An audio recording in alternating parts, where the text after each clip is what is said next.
Hey guys, and welcome back to my channel. Today I wanted to talk to you guys about changes for 2017 and my planner ideas and how I think I want to stay organized. But the thing is, I don't really know. I'm kind of in planner limbo right now. I was like, okay, got the planner, but you know me, and I'm probably like most of you guys out there. If you're really into planning, there's just so many different planners and so many different things you can use that it's really hard to find planner piece for longer than like 3 months, 3 or 4 months. After that time, you kind of get restless. You kind of want to try a new system and branch out. And I'm currently very much in that.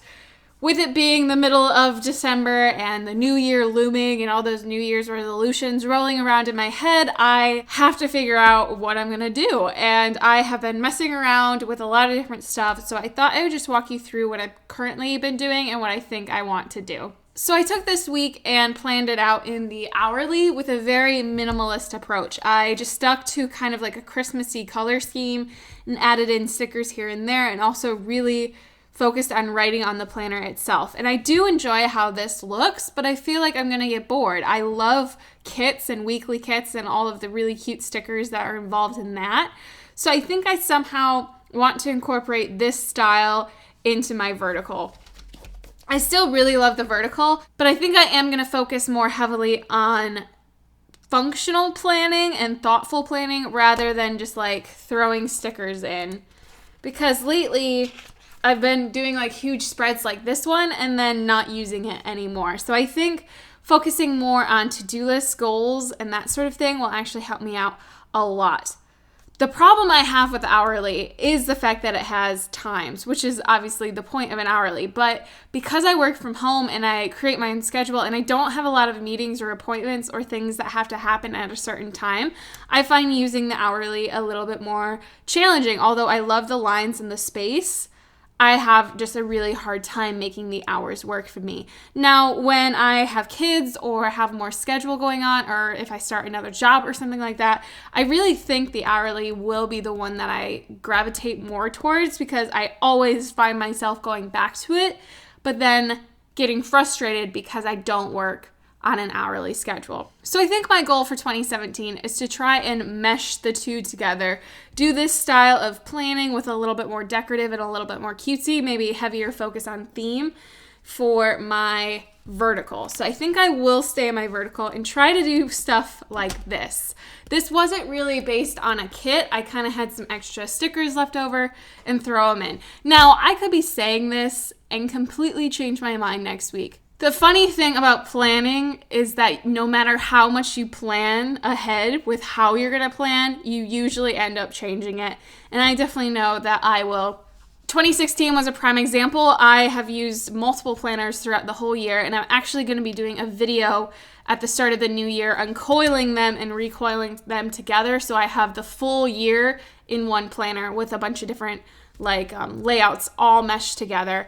I did that for 2015, and I really like having the final keepsake planner of every single month together. So I'll definitely be doing that video to show you guys how I do it, because I'm gonna do it anyways, so might as well show you. So the big change that I'm most excited for in 2017 is adding this into my planning routine. So this is the Rifle Paper Co. 12-month agenda that I showcased in my Which Planner for 2017 Should You Choose video.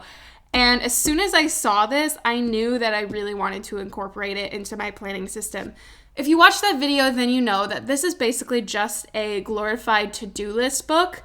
And I actually have gone away from using my dashboards in the front. I was obsessed with it for a while. I thought it was a really good system of getting a weekly to-do list and then a daily to-do list that you can cross things out, remove, and use again, so you're not constantly using extra note sheets or whatever. But I found myself drifting away from it basically as soon as I saw this. So I am really pumped about using this, and I'm pretty sure this is what's putting a kink in my planning style.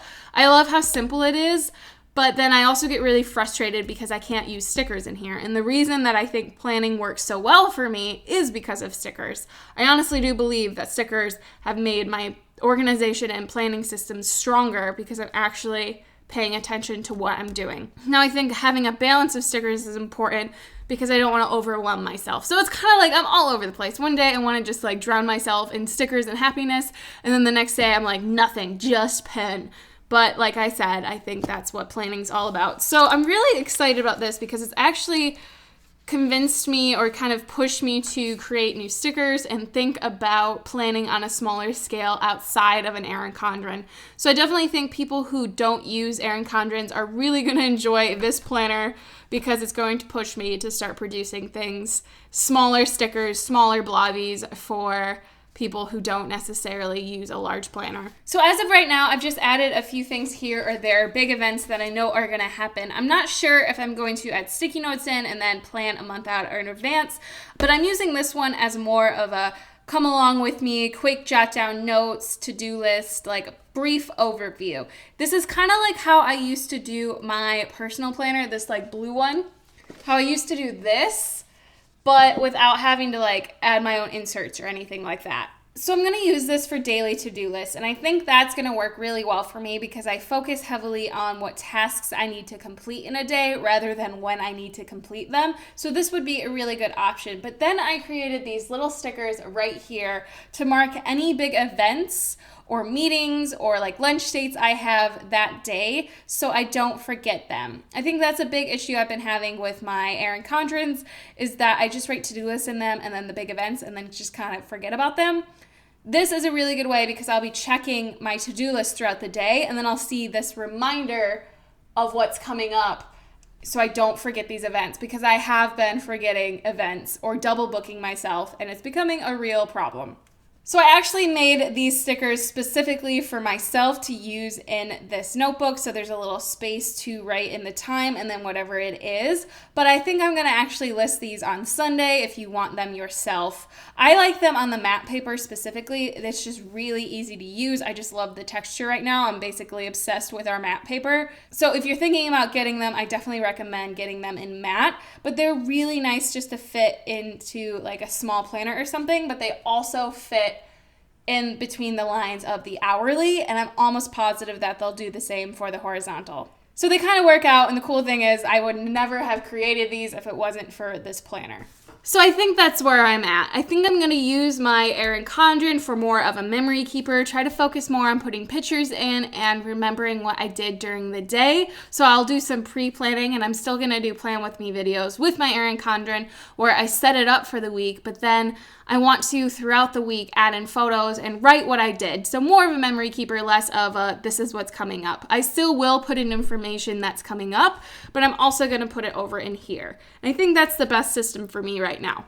But like I said, who knows, 2 months from now, I might suddenly be in the horizontal. I doubt that's going to be happening. I'm not going to go that crazy, but you know what I mean, how things just change with planning, and that's what I love about it. Although it's frustrating to suddenly feel like it's not working for you anymore, I think most of the fun that we have in the planning community is trying new things and exploring what the planner community has to offer. There's always something new being produced. There's always new materials and new organizational methods, and that is why I love planning. So there you have it, my kind of all over the place, not sure what's going to happen, but really excited about this particular book, Planner Changes for 2017. Let me know in the comments below what you guys are thinking of doing. Are you switching things up? Have you found a tried and true method that works 100% for you, like all the time? Put it in the comments. Help me figure out what I need to do or any suggestions you have for me to return to that planner piece, even if it's for just a little while. But that's going to be it for today's video. As always, thank you guys so much for watching. Be sure to like this video if you enjoyed this really chatty, not sure where I'm going in my planner life type of video. And I will see you guys in my next one. Bye!